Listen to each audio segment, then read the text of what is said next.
നമസ്കാരം. 24-ന്റെ വാർത്താ പ്രഭാതത്തിലേക്ക് പ്രിയ പ്രേക്ഷകർക്ക് സ്വാഗതം. ഇന്ന് ഏപ്രിൽ 8 ചൊവ്വാഴ്ച, മീനം 25. ഒരുപാട് വാർത്തകൾ പ്രതീക്ഷിക്കുന്ന ഒരു ദിനമാണ്. ഇന്നലെ ഉണ്ടായ പല വാർത്തകളുടെയും തുടർ സംഭവ വികാസങ്ങളും ഇന്ന് പ്രതീക്ഷിക്കുന്നുണ്ട്. പ്രത്യേകിച്ച് അടുക്കളയിൽ, വീടുകളിൽ ഒക്കെ ബാധിക്കുന്ന പല തീരുമാനങ്ങളും ഇന്നലെ വന്നതാണ്. പാചകവാതക വിലവർധന ഇന്നു മുതൽ പ്രാബല്യത്തിൽ വരികയുമാണ്. ആഗോളതലത്തിലെ വ്യാപാര മേഖലയിൽ വലിയ തകർച്ച നേരിടുന്ന സമയം ഡൊണാൾഡ് ട്രംപ് കൂടുതൽ തീരുവ ചൈനയ്ക്ക് മേൽ പ്രയോഗിക്കും, അല്ലെങ്കിൽ ഏർപ്പെടുത്തുമെന്ന പ്രഖ്യാപനം അല്ലെങ്കിൽ അത് ഇന്ന് പ്രതീക്ഷിക്കുന്നുണ്ട്. ഏതായാലും വിപണികളൊക്കെ ആകെ തകർന്ന് നിൽക്കുന്ന ഒരു സമയം കൂടിയാണ്. അതിലൊക്കെ എന്തെങ്കിലും മാറ്റങ്ങൾ ഉണ്ടാകുമോ, ഇന്നത്തെ പുതിയ പ്രഖ്യാപനങ്ങൾ എങ്ങനെ പ്രതിഫലിക്കുമെന്നതൊക്കെ ആകാംക്ഷയായി നിൽക്കുന്നുണ്ട്. ഏതായാലും ഈ ദിവസത്തെ ഏറ്റവും പ്രധാനപ്പെട്ട വാർത്തകളുടെ സൂചനകൾ, തലക്കെട്ടുകളിൽ മോർണിംഗ് ന്യൂസ് ആരംഭിക്കുന്നു.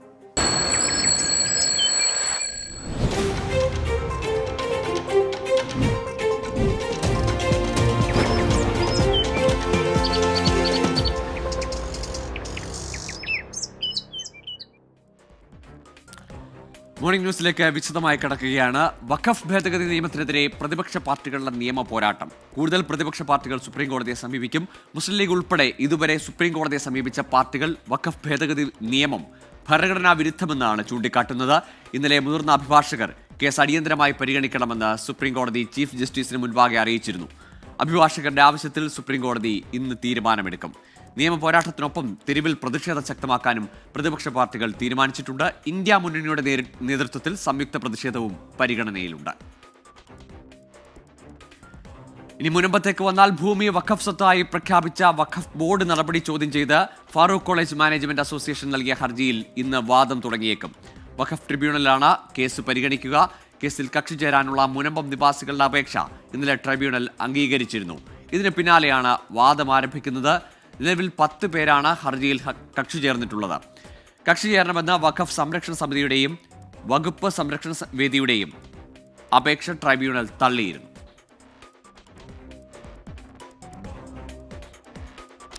സെക്രട്ടേറിയറ്റ് പടിക്കൽ സമരം നടത്തുന്ന ആശാ വർക്കേഴ്സ്, അവരുടെ ചർച്ച ഇന്നലെ തൊഴിൽ മന്ത്രിയുമായി നടന്നിരുന്നു. ആ സമരം, അനിശ്ചിതകാല നിരാഹാര സമരം ഇന്ന് 20-ാം ദിവസത്തിലേക്ക് കടക്കുകയാണ്. തൊഴിൽ മന്ത്രിയുമായി സമരക്കാർ നടത്തിയ കൂടിക്കാഴ്ചയ്ക്ക് ശേഷം പ്രശ്നപരിഹാരമുണ്ടാകുമെന്നാണ് ആശാ വർക്കേഴ്സിന്റെ പ്രതീക്ഷ. ആരോഗ്യമന്ത്രിയും ധനകാര്യമന്ത്രിയുമായി വിഷയത്തിൽ കൂടിയാലോചന നടത്താമെന്ന് തൊഴിൽ വകുപ്പ് മന്ത്രി വി ശിവൻകുട്ടി ഉറപ്പു നൽകിയിട്ടുണ്ട്. അതിനിടെ ആശാ വർക്കേഴ്സിന്റെ പ്രശ്നം പഠിക്കാൻ കമ്മിറ്റിയെ നിയോഗിച്ചു എന്നാണ് ആരോഗ്യവകുപ്പിന്റെ വിശദീകരണം. സമരത്തിന്റെ ഭാഗമായി ഏപ്രിൽ 12-ന് സാംസ്കാരിക പ്രവർത്തകർ പങ്കെടുക്കുന്ന പൗരസാഗരം സംഘടിപ്പിക്കാനാണ് സമരസമിതിയുടെ ഇപ്പോഴത്തെ തീരുമാനം. അനിശ്ചിതകാല രാപ്പകൽ സമരം ഇന്ന് 58-ാം ദിവസത്തിലാണ്. കടുത്ത സമരവുമായി വനിതാ സിവിൽ പോലീസ് റാങ്ക് ഹോൾഡേഴ്സും സെക്രട്ടേറിയറ്റിന് മുന്നിലുണ്ട്. ഇന്ന് കടുത്ത സമര രീതികൾ പ്രയോഗിക്കുമെന്നാണ് അവർ പറയുന്നത്. പോലീസിലെയും സൈന്യത്തിലെയും കടുത്ത പരിശീലന രീതിയായ 2 കൈകൾ കൊണ്ട് മണ്ണിലിഴഞ്ഞാണ് രാവിലത്തെ പ്രതിഷേധം. രാവിലെ 10:30-നാണ് ഈ പ്രതിഷേധം. ഇന്ന് രാത്രി 8 മണിക്ക് കയ്യിൽ കർപ്പൂരം വെച്ച് കത്തിച്ചും പ്രതിഷേധം നടത്തും. സെക്രട്ടേറിയറ്റ് പടിക്കൽ നടത്തുന്ന നിരാഹാര സമരം ഇന്ന് 7-ാം ദിവസമാണ്. വനിതാ പോലീസ് റാങ്ക് ലിസ്റ്റിന്റെ കാലാവധി നീട്ടണമെന്നതാണ് പ്രധാന സമരാവശ്യം. നിലവിൽ റാങ്ക് ലിസ്റ്റ് കാലാവധി കഴിയാൻ ഇനി 11 ദിവസം കൂടി മാത്രമേ ബാക്കിയുള്ളൂ. തുച്ഛമായ നിയമനം മാത്രമാണ് ഈ റാങ്ക് ലിസ്റ്റിൽ നിന്ന് നടത്തിയിട്ടുള്ളത്. സമരം തുടങ്ങി 7 ദിവസം പിന്നിട്ടിട്ടും ഇതുവരെയും സർക്കാർ ചർച്ചയ്ക്ക് വിളിച്ചിട്ടുമില്ല.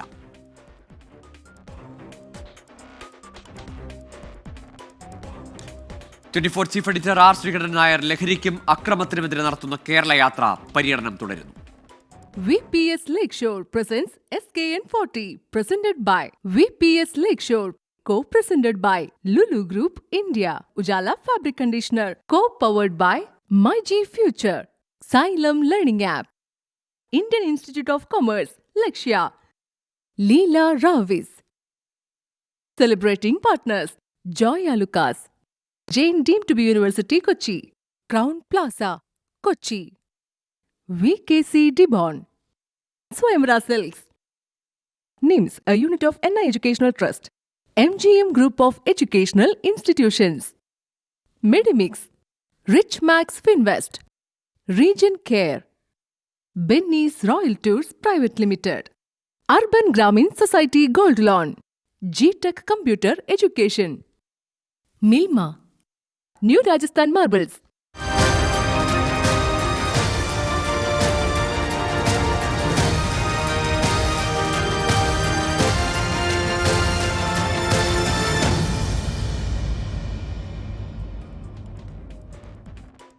ലഹരിക്കും അക്രമത്തിനുമെതിരെ 24 chief editor R Sreekandan Nair നയിക്കുന്ന SKN40 കേരള യാത്ര ഇന്ന് കരിമ്പനകളുടെയും പുഴകളുടെയും നാടായ പാലക്കാടാണ്.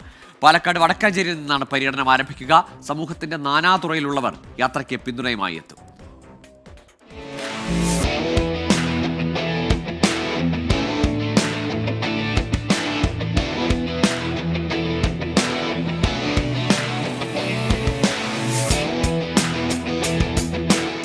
ലഹരിക്കെതിരായ പോരാട്ടത്തിൽ മലയാളിയെ ഒരേ മനസ്സോടെ സജ്ജമാക്കാൻ SKN വിവിധ ജില്ലകൾ താണ്ടി പാലക്കാട് എത്തുകയാണ്. ഇന്ന് ജില്ലാതിർത്തിയായ വടക്കഞ്ചേരിയിൽ മോർണിംഗ് ഷോയോടെ പാലക്കാട് ജില്ലയിലെ യാത്രയ്ക്ക് തുടക്കമാകും. വടക്കാഞ്ചേരി ടൗണിലായിരിക്കും SKN പ്രേക്ഷകരോട് സംവദിക്കുക.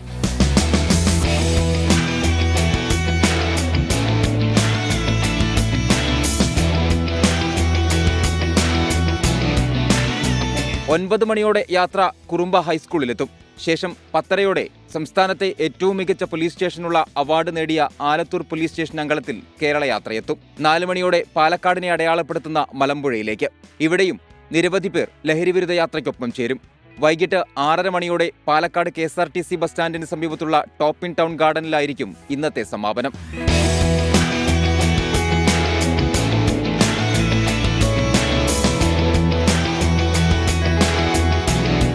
നാളെ ഒറ്റപ്പാലത്ത് നിന്ന് തുടങ്ങുന്ന യാത്ര ജില്ലാ പര്യടനം പൂർത്തിയാക്കി മണ്ണാർക്കാട് സമാപിക്കും. മറ്റന്നാൾ മുതൽ മലപ്പുറം ജില്ലയിലായിരിക്കും SKN40 ലഹരിവിരുദ്ധ കേരള യാത്ര പര്യടനം നടത്തുക. 24 പാലക്കാട്. ഇനി വിപണിയിലെ വലിയ തകർച്ചയുമായി ബന്ധപ്പെട്ട വാർത്തകളിലേക്കാണ്. ചൈനയ്ക്ക് ഭീഷണിയുമായി US പ്രസിഡന്റ് ഡൊണാൾഡ് ട്രംപ്. അമേരിക്കയ്ക്കെതിരെ 34% തീരുവ ചുമത്തിയ നടപടി പിൻവലിക്കണമെന്ന് ട്രംപ് ആവശ്യപ്പെട്ടു. പിൻവലിച്ചില്ലെങ്കിൽ ചൈനയ്ക്ക് മേൽ 50% അധിക തീരുവ ചുമത്തുമെന്നാണ് മുന്നറിയിപ്പ്. ട്രംപിന്റെ തീരുവ പ്രഖ്യാപനത്തിന് പിന്നാലെ തകർന്നടിയുകയാണ് ആഗോള ഓഹരി വിപണി. അമേരിക്കയിലെ ന്യൂജേഴ്സിയിൽ നിന്ന് മധു കൊട്ടാരക്കര ചേരുന്നുണ്ട്. Madhu Kottarakkara, very good morning and welcome to morning news. ഏതായാലും ഈ ആഗോള വിപണികളെല്ലാം അടപടലം തകരുമ്പോഴും ഈ ട്രംപിന് ഒരു കുലുക്കവുമില്ലെന്നാണ്. Good morning Gokul. ചൈന അമേരിക്കയുടെ താരിഫുകൾക്ക് തിരിച്ചടി നൽകിയാൽ ബുധനാഴ്ച മുതൽ 50% അധിക നികുതി കൂടി ചുമത്തുമെന്നാണ് പ്രസിഡന്റ് ഡൊണാൾഡ് ട്രംപ് അല്പം മണിക്കൂറുകൾക്ക് മുമ്പ് ചൈനയ്ക്ക് മുന്നറിയിപ്പ് നൽകിയിരിക്കുന്നത്. ചൈന അവരുടെ ഈ താരിഫ് പദ്ധതികൾ പിൻവലിച്ചില്ലെങ്കിൽ അവരുമായിട്ടുള്ള ചർച്ചകൾ അവസാനിപ്പിക്കുമെന്നുള്ള ഒരു ഭീഷണിയും അദ്ദേഹത്തിന്റെ വാചകങ്ങളിൽ ഉണ്ടായിരുന്നു. നേരത്തെ ചൈനീസ് ഉൽപ്പന്നങ്ങൾക്ക് 20% നികുതി ചുമത്തിയിരുന്നു. ഇത് കൂടാതെ കഴിഞ്ഞ ദിവസം മറ്റു രാജ്യങ്ങൾക്കൊക്കെ അടിസ്ഥാന നികുതി ചുമത്തിയ കൂട്ടത്തിൽ ചൈനയ്ക്ക് 34% അധിക നികുതിയായിരുന്നു ഡൊണാൾഡ് ട്രംപ് പ്രഖ്യാപിച്ചത്. ഇതിന് മറുപടിയായിട്ടാണ് ചൈനയും അമേരിക്കൻ ഉൽപ്പന്നങ്ങൾക്ക് 34% നികുതി ചുമത്തിയിരിക്കുന്നത്. പുതിയ ഈ നികുതി കൂടി ഇപ്പോൾ ഈ ഡൊണാൾഡ് ട്രംപ് പറഞ്ഞിരിക്കുന്ന നികുതി കൂടെ വന്നാൽ ചൈനയ്ക്ക് മേൽ മൊത്തം 104% ആയിരിക്കും അവരുടെ താരിഫ്. ട്രംപിന്റെ ഈ ഭീഷണി വന്നതോടെ ഓഹരി വിപണിയിൽ വലിയ ചാഞ്ചാട്ടമാണ് ഉണ്ടായിരിക്കുന്നത്. S&P 500 സൂചികയൊക്കെ താഴ്ന്ന് ബെയർ മാർക്കറ്റ് എന്ന ഒരു അവസ്ഥയിലേക്ക് വരെ എത്തിയിരിക്കുകയാണ്. ഓർക്കണം, 2022 ഇത്തരം ഒരു അവസ്ഥയിലേക്ക് ഇതിനു മുമ്പ് വന്നിട്ടുള്ളത്. ചൈനയുടെ പ്രതികരണവും വളരെ ശക്തമായ ഭാഷയിൽ തന്നെ വന്നിട്ടുണ്ട്. ഭീഷണിപ്പെടുത്തിയോ അല്ലെങ്കിൽ സമ്മർദ്ദം ചെലുത്തിയോ ഒന്നും അല്ല ഇത്തരം ഇടപാടുകൾ നടത്തേണ്ടത് എന്നാണ് ചൈന അമേരിക്കയോട് പറഞ്ഞിരിക്കുന്നത്. ട്രംപിന്റെ ഈ വ്യാപാര യുദ്ധം സമ്പദ് വ്യവസ്ഥയെ കൂടുതൽ മോശമാക്കുമെന്നുള്ളൊരു ആശങ്ക പരക്കെ നിക്ഷേപകർക്കിടയിൽ വലിയ തോതിൽ ശക്തമായിട്ടുള്ള രീതിയിൽ ഉണ്ടായിട്ടുണ്ട്. എന്നാൽ ഈ നിലവിലുള്ള താരിഫുകൾ വഴി ഇതിനോടകം തന്നെ അമേരിക്കയ്ക്ക് കോടിക്കണക്കിന് ഡോളറിന്റെ വരുമാനം ലഭിച്ചിട്ടുണ്ടെന്നാണ് ഡൊണാൾഡ് ട്രംപ് തന്റെ താരിഫുകളേക്ക് ന്യായീകരിച്ച് പറയുന്നത്. ട്രംപ് നികുതികൾ പിൻവലിക്കുവാൻ തയ്യാറായില്ല എന്ന് മാത്രമല്ല, ഫെഡ് പലിശയുടെ നിരക്ക് കുറയ്ക്കണമെന്ന് ഇന്ന് അദ്ദേഹം രാവിലെ സമൂഹ മാധ്യമത്തിലൂടെ നിർദ്ദേശിക്കുക പോലും ചെയ്തിട്ടുണ്ട്. എന്നാൽ ഈ പലിശ നിരക്ക് കുറയ്ക്കുന്നത് വിലക്കയറ്റത്തിന് കാരണമാകുമെന്ന് ഫെഡറൽ റിസർവ് ചെയർമാന്റെ മുന്നറിയിപ്പും വന്നിട്ടുണ്ട്. ഗോകുൽ. മധു, ഇന്ത്യയിലാണെങ്കിലും ഓഹരി വിപണികളിൽ വലിയ തകർച്ചയാണ്. യൂറോപ്യൻ വിപണികളിൽ ആകെയും പ്രശ്നമാണ്. അമേരിക്കയിൽ പോലും ഈ നിക്ഷേപകർക്ക് ഒരു ആശങ്ക, ഈ തീരുമാനം അമേരിക്കൻ സാമ്പത്തിക നിലയെ അല്ലെങ്കിൽ സാമ്പത്തിക വ്യവസ്ഥയെ തകർക്കും, തിരിച്ചടിയാകുമെന്നൊരു ആശങ്കയുണ്ടല്ലോ. അത് നിക്ഷേപകരുടെ ഒരു മനസ്സിൽ വലിയ ആശങ്ക ഉയർത്തുന്നുമുണ്ട്.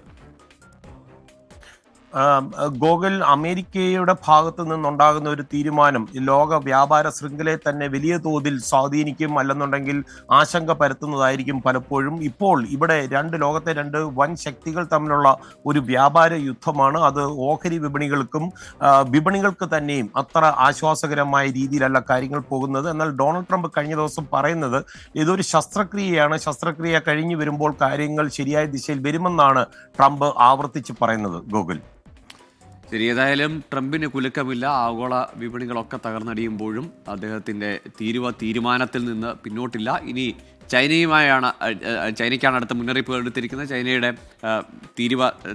പകരം ഏർപ്പെടുത്താനുള്ള ചൈനയുടെ തീരുമാനം പിൻവലിച്ചില്ലെങ്കിൽ 50%, അതുകൊണ്ട് 104% ചൈനയ്ക്ക് മേലുള്ള തീരുവ പോകും അമേരിക്ക ചുമത്തിയിരിക്കുന്നത്. ഏതായാലും അത്തരത്തിൽ സ്ഥിതിഗതികൾ ആശങ്ക ഉയർത്തുന്നതാണ് നിക്ഷേപകർക്ക്. ഏതായാലും വിപണികളെല്ലാം തകർന്നടിയുന്ന സാഹചര്യത്തിലും തീരുമാനത്തിൽ ഉറച്ചു നിൽക്കുകയാണ് ഡൊണാൾഡ് ട്രംപ് എന്നാണ് അമേരിക്കയിൽ നിന്ന് മധു കൊട്ടാരക്കര നൽകുന്ന വിവരം. പ്രധാനമന്ത്രി നരേന്ദ്രമോദി സൗദിയിലേക്ക് ഈ മാസം പ്രധാനമന്ത്രി ജിദ്ദയിലെത്തുമെന്നാണ് റിപ്പോർട്ട്. സൗദി കിരീടാവകാശിയുമായി പ്രധാനമന്ത്രി കൂടിക്കാഴ്ച നടത്തും. പ്രധാനമന്ത്രി നരേന്ദ്രമോദി ഏപ്രിൽ 22-ന് ജിദ്ദയിലെത്തുമെന്നാണ് റിപ്പോർട്ട്. ഇത് 3-ാം തവണയാണ് പ്രധാനമന്ത്രിയുടെ സൗദി സന്ദർശനം. 2016 ഏപ്രിലും 2019 ഒക്ടോബറിലുമായിരുന്നു ഇതിനു മുമ്പ് മോദി സൗദിയിലെത്തിയത്. വീണ്ടും സൗദിയിലെത്തുമ്പോൾ സൗദി കിരീടാവകാശി മുഹമ്മദ് ബിൻ സൽമാൻ രാജകുമാരനുമായി കൂടിക്കാഴ്ച നടത്തുന്ന പ്രധാനമന്ത്രി ഇരു രാജ്യങ്ങളും തമ്മിലുള്ള ഉഭയകക്ഷി ബന്ധം മെച്ചപ്പെടുത്തുന്ന കരാറുകളിൽ ഒപ്പുവെക്കും. ഊർജ്ജം, പ്രതിരോധം, വ്യവസായം, നിക്ഷേപം, IT തുടങ്ങി വിവിധ മേഖലകളിൽ ഇന്ത്യയും സൗദിയും തമ്മിലുള്ള ബന്ധം ശക്തിപ്പെടുത്തുന്നതാകും പ്രധാനമന്ത്രിയുടെ സന്ദർശനം. ലോകത്തിന്റെ ഭാവിക്ക് ദിശാബോധം നൽകുമെന്ന് പ്രതീക്ഷിക്കുന്ന ഇന്ത്യ, യൂറോപ്പ്, മിഡിൽ ഈസ്റ്റ് ഇടനാഴിയെക്കുറിച്ച ചർച്ച സജീവമായ സമയത്താണ് സന്ദർശനമെന്നത് ശ്രദ്ധേയമാണ്. 2019 റിയാദിൽ നടന്ന ഫ്യൂച്ചർ ഇൻവെസ്റ്റ്മെന്റ് ഇനീഷ്യേറ്റീവ് ഫോറത്തിൽ നരേന്ദ്രമോദി പങ്കെടുത്തപ്പോഴാണ് India Saudi Arabia strategic partnership council പ്രഖ്യാപനം നടന്നത്. ശേഷം പലതവണ ഇരു രാജ്യങ്ങളിലുമായി കൌൺസിൽ യോഗം ചേരുകയും ചെയ്തു. സൗദിയുടെ ഏറ്റവും വലിയ 2ാമത്തെ വ്യാപാര പങ്കാളിയാണ് ഇന്ത്യ. അതേസമയം സൗദി അറേബ്യ ഇന്ത്യയുടെ 5ാമത്തെ വലിയ വ്യാപാര പങ്കാളിയാണ്. സൗദിയിലെ 27 ലക്ഷത്തോളം വരുന്ന ഇന്ത്യൻ പ്രവാസികളും പ്രധാനമന്ത്രിയുടെ സന്ദർശനത്തെ ഏറെ പ്രതീക്ഷയോടെയാണ് കാത്തിരിക്കുന്നത്. ജിദ്ദയിലെ ലേബർ ക്യാമ്പിൽ പ്രധാനമന്ത്രി സന്ദർശനം നടത്തുമെന്നും റിപ്പോർട്ടുണ്ട്. ജലീൽ കണ്ണമംഗലം, 24 ജിദ്ദ. രാവിലെ തന്നെ ഒരു അപകട വാർത്ത വരുന്നുണ്ട്. MC റോഡിൽ കോട്ടയം നാട്ടകത്ത് ജീപ്പും ലോറിയും കൂട്ടിയിടിച്ച് 2 പേർക്ക് ദാരുണാന്ത്യം.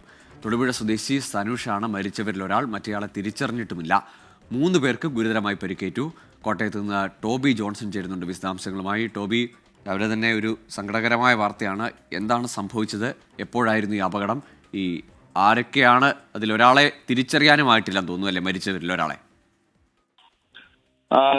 ഗോകുൽ, തീർച്ചയായിട്ടും രാവിലെ തന്നെ ഒരു ദുഃഖകരമായ വാർത്തയാണ് വരുന്നത്.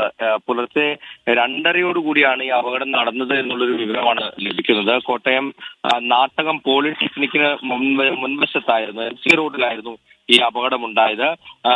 ഒരു കണ്ടെയ്നർ ലോറിയും അതുപോലെ തന്നെ ഒരു ബൊലേറോ ജീപ്പും തമ്മിൽ കൂട്ടിയിടിക്കുകയായിരുന്നു. ഇടിയുടെ ആഘാതത്തിൽ ഈ ജീപ്പ് പൂർണ്ണമായിട്ടും തകർന്നിട്ടുണ്ട്. ആ ജീപ്പ് ഓടിച്ചിരുന്ന വ്യക്തിയാണ് ഈ സനുഷ് എന്നുള്ളൊരു സൂചനയാണ് ലഭിക്കുന്നത്. തൊടുപുഴ സ്വദേശിയാണ് അദ്ദേഹവും. അതുപോലെ തന്നെ വണ്ടിയിലുണ്ടായിരുന്ന മറ്റൊരാളും മരിച്ചിട്ടുണ്ട്. ഈ 2ാമത്തെ ആൾ തമിഴ്നാട് സ്വദേശിയാണെന്നുള്ളൊരു സൂചനയാണ്. പക്ഷേ വ്യക്തമായിട്ടുള്ളൊരു വിവരം അദ്ദേഹത്തെ കുറിച്ച് ലഭിച്ചിട്ടില്ല. അതുപോലെ തന്നെ ജീപ്പിലുണ്ടായിരുന്ന മറ്റ് 2 അസം സ്വദേശികൾക്കും പരിക്കേറ്റിട്ടുണ്ട്, ഗുരുതരമായി പരിക്കേറ്റിട്ടുണ്ട്. ഇവരെയും മെഡിക്കൽ കോളേജിലേക്ക് ഇപ്പോൾ മാറ്റിയിട്ടുണ്ട്. അതുപോലെ തന്നെ ലോറിയിലുണ്ടായിരുന്ന ഒരാൾക്കുമാണ് പരിക്കേറ്റതെന്നുള്ള വിവരമാണ് ലഭിക്കുന്നത്. ഈ നിയന്ത്രണം നഷ്ടമായി ജീപ്പ് എതിരെ വന്ന ഈ ലോറിയിലേക്ക് ഇടിച്ചു കയറുകയായിരുന്നു എന്നുള്ള വിവരമാണ് ലഭിക്കുന്നത്. അതായത് പോലീസും നാട്ടുകാരും ചേർന്ന് ഉടൻ തന്നെ ഇവരെ ഈ വാഹനം വെട്ടിപ്പൊളിച്ചാണ് ആളുകളെ പുറത്തെടുത്ത് ആശുപത്രിയിലേക്ക് കൊണ്ടുപോയത്. ബാക്കിയുള്ള 3 പേരുടെ നില ഇപ്പോൾ ഗുരുതരമാണെന്നുള്ള വിവരമാണ് ലഭിക്കുന്നത്. ടോബി ജോൺസണാണ് വിശദാംശങ്ങൾ നൽകിയത്. കോട്ടയം നാട്ടകത്താണ് പുലർച്ചെ ഉണ്ടായ ഈ അപകടത്തിൽ 2 പേർക്ക് ജീവൻ നഷ്ടമായിരിക്കുന്നത്. 3 പേർക്ക് ഗുരുതരമായി പരിക്കേറ്റിട്ടുമുണ്ട്. മരിച്ചവരിൽ ഒരാളെ തിരിച്ചറിഞ്ഞിട്ടുമില്ല. ഒരു തമിഴ്നാട് സ്വദേശി എന്നതാണ് പ്രാഥമിക നിഗമനം. ഏതായാലും അയാളുടെ പേര് വിവരം സംബന്ധിച്ച് സ്ഥിരീകരണം ഇതുവരെയും ആയിട്ടില്ല. കൊച്ചി കപ്പൽശാലയിൽ കപ്പൽ നിർമ്മാണ ശേഷി വർദ്ധിപ്പിക്കുന്നതിനുള്ള നൂതന യന്ത്രങ്ങളെത്തി.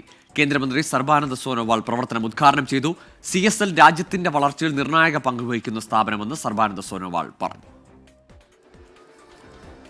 കൊച്ചി കപ്പൽ നിർമ്മാണശാലയിലായിരുന്നു ചടങ്ങ്. CSLന്റെ കപ്പൽ നിർമ്മാണ ശേഷി വർദ്ധിപ്പിക്കുന്ന ഇൻഡസ്ട്രി 4.0 റെഡി പ്രോ ആർക്ക് ഓക്സി ഫ്യുവൽ പ്ലേറ്റ് കട്ടിംഗ് മെഷീൻ കേന്ദ്ര തുറമുഖ ഷിപ്പിംഗ് ജലപാത വകുപ്പ് മന്ത്രി സർബാനന്ദ സോനോവാൾ ഉദ്ഘാടനം ചെയ്തു.